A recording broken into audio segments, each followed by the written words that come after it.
হ্যাঁ, তুমি তখন আমায় কি বলেছো? সবাই পড়াশোনা ভালো করে করবো বলেছো তো? তাহলে যাও, তাড়াতাড়ি হোমওয়ার্ক করে নাও, কালকে স্কুল আছে তোমার। এখন সাইকেল রেখে দাও, তোমার সাইকেল তো কেউ চালাবে না। তোমার সাইকেল যেখানে রাখার কথা সেখানে রেখে দাও। কোথায়?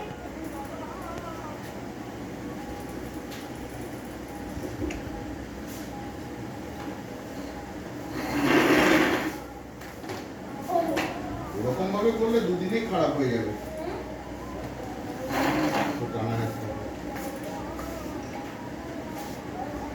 যাও।